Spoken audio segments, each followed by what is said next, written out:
So what I'm going to do, first of all, I'm going to show you that I put gas in this morning.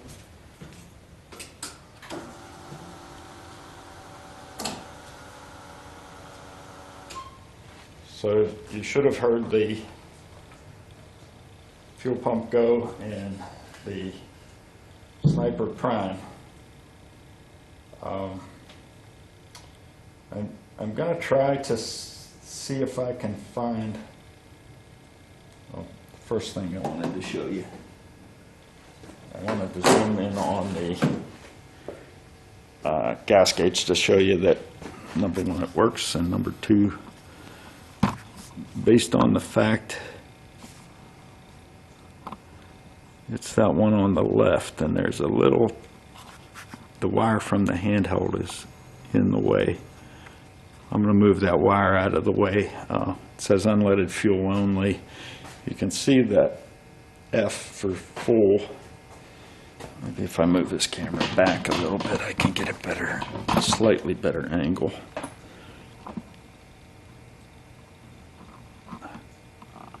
Oh yeah, there you go. And it's a little over half. So I put 5 gallons in the first day and put 6 in today, so 19-gallon tank, a little over half. That's fairly accurate. So now I'm going to try to use the handheld to test the I'm going to try to test the fans. And the way I'm going to do that is to set their on point to a low temperature lower than what it is right now. Okay, I'm playing with this and I'm learning as I go, but I'm going to go to tuning. I'm going to try to keep this in the frame for you. Basic, and I've been here before, so let's go to Spark. Oops. Let's go back. Oh boy.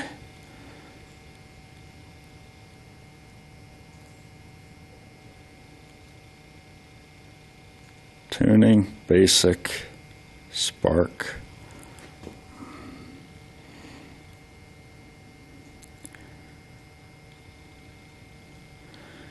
Okay, so this is what I said. Ignition timing at idle, 15 degrees. Ignition timing at cruise, 36 degrees.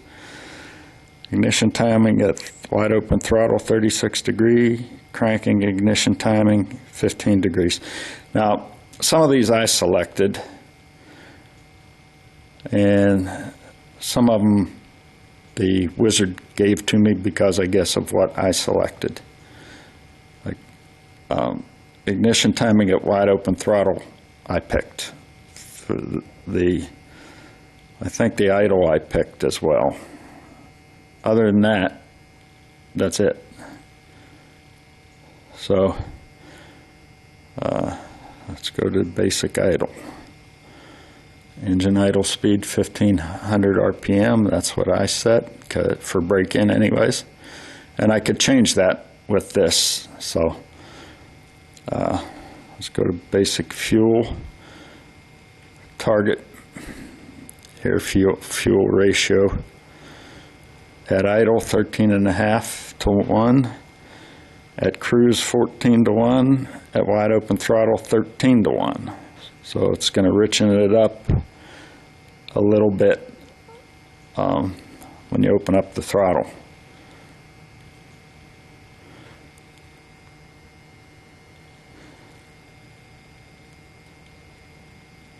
Acceleration enrichment.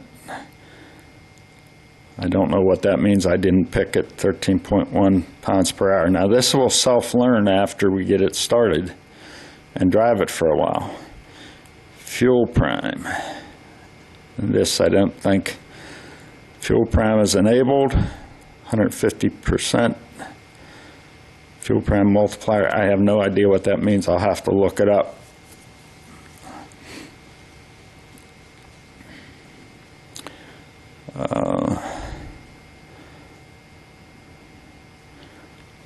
And it's in closed closed loop learn. Let's look at that.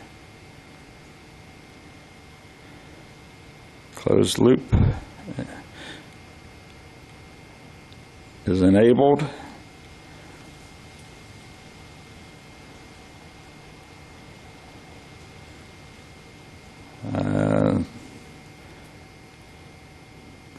NCTS enabled, I have no idea what that means. It's disabled, but I didn't pick it.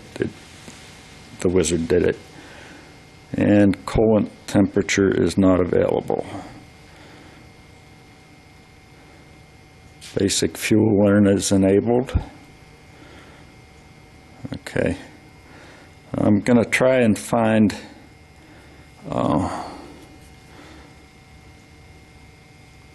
go to system. Outputs, sniper setup, ignition setup, static timing.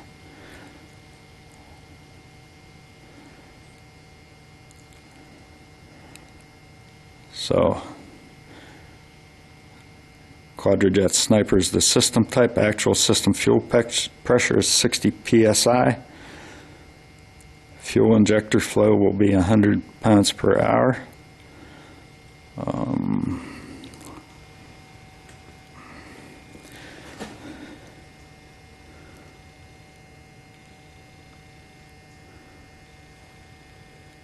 Let's try engine setup. Number of, oh, that says number of cylinders 6.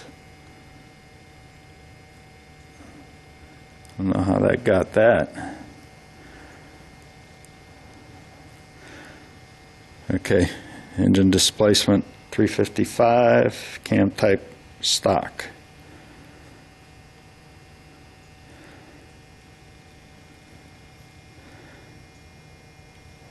Let's look at the outputs.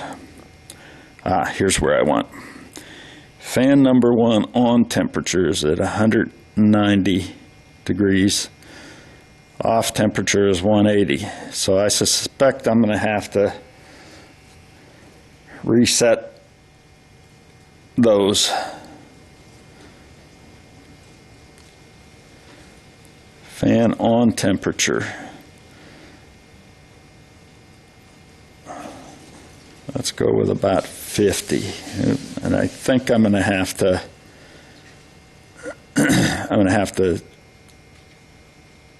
it's not going to like the fact that I have an on temperature that's lower than the off temperature.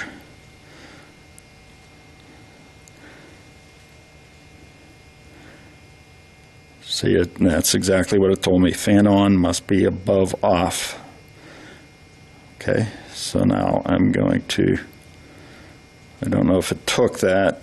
No, it didn't. Let's set the off temperature to 40 degrees.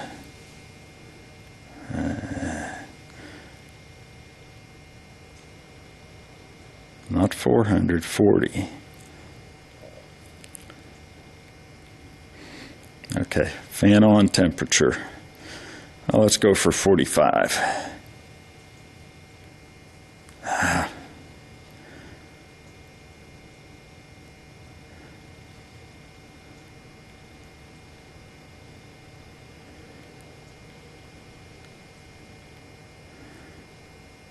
What? Fan on temperature 173 degrees.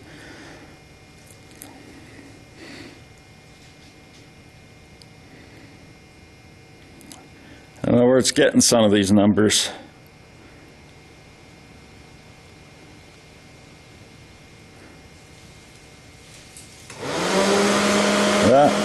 Fan 1 just kicked on.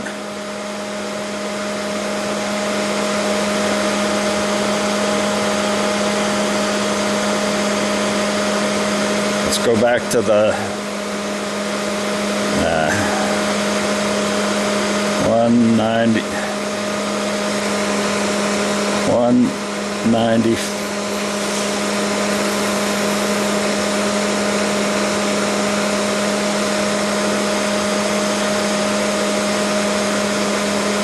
$195.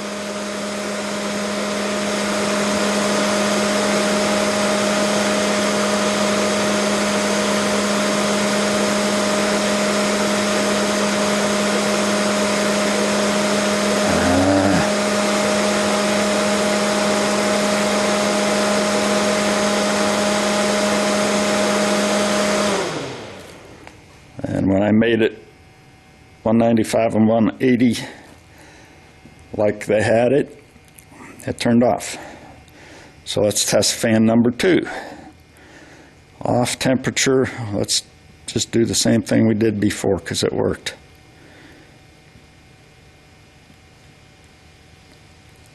I keep hitting these and it keeps taking it twice. Okay, off temperature is 40 degrees. Let's do the on temperature.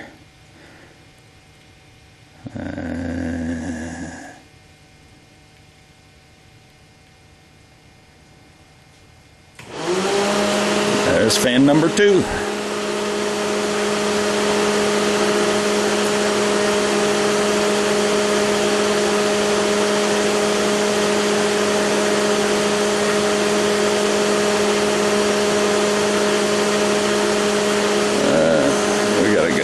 Let's do this one.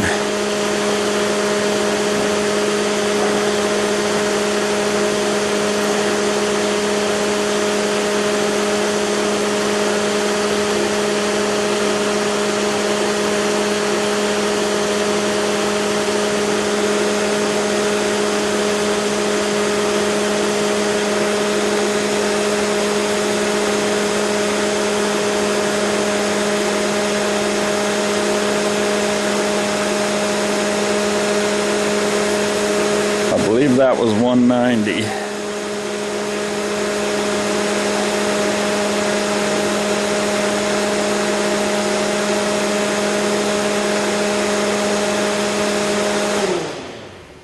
And it's off. So we've tested both fans.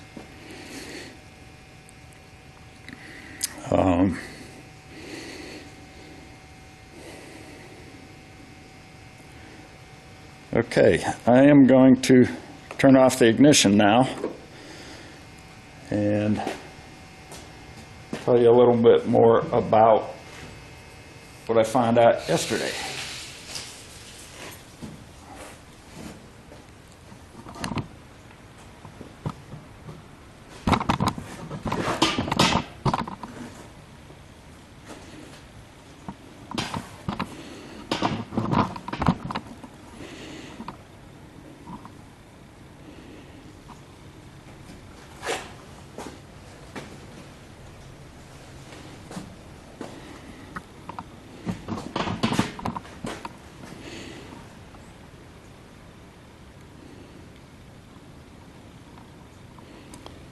I didn't stop the video. Oh well.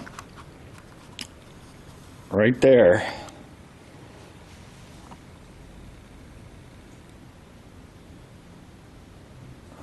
If you can see, it says vintage air on and off. That's the fan. Then heat.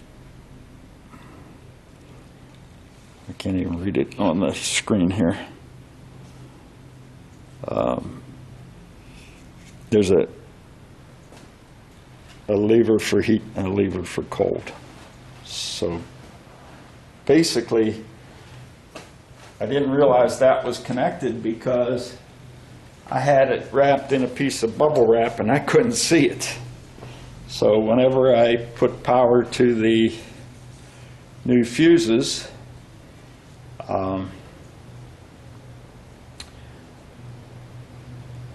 the fan for the air conditioner came on. Now,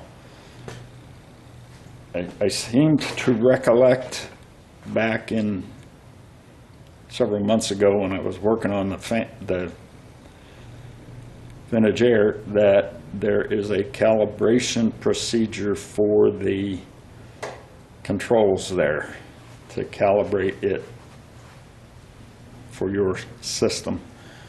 And after I found that that thing was indeed there and connected, I didn't read the instructions, of course, because I don't want to lose my guy card.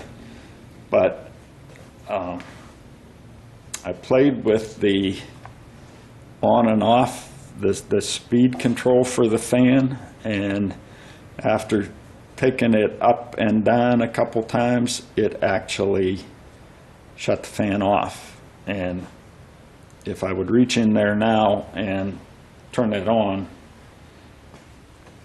I think I still have the fuse in there. I think it will turn on the fan.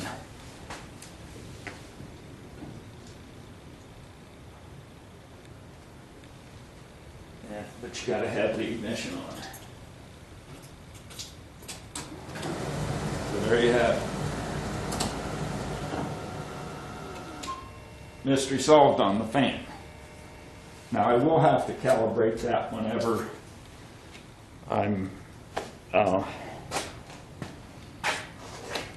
ready to use it, or maybe as I'm putting the interior together. I will have to calibrate it because there's a ground wire that you ground out and run through a procedure to calibrate it. Then you take that ground wire off and you never use it again, theoretically. If I recall correctly, when I put that in, and by it I mean the whole vintage air system, I think I had that ground wire connected. So I probably have a bad calibration on the controls right now, but at least the on and off are calibrated okay. So where does that leave us? I think I have tested pretty much everything that I can test before firing this up. I've put oil in it, transmission fluid in it, gasoline in it, and if you recall some of the other videos, I was saying that I am going to try and use the starter to, number one, test to see that it cranks the engine, but number two, to pump some oil through the engine before I fire it up for break-in. So in order to do that, I am going to disconnect all of those extra circuits that I added for the new stuff, that being the sniper, the vintage air, the transmission, what have you. So I'm going to do that off camera because that's simply removing 2 battery terminals from the posts, and then I'll be back with trying to crank the engine.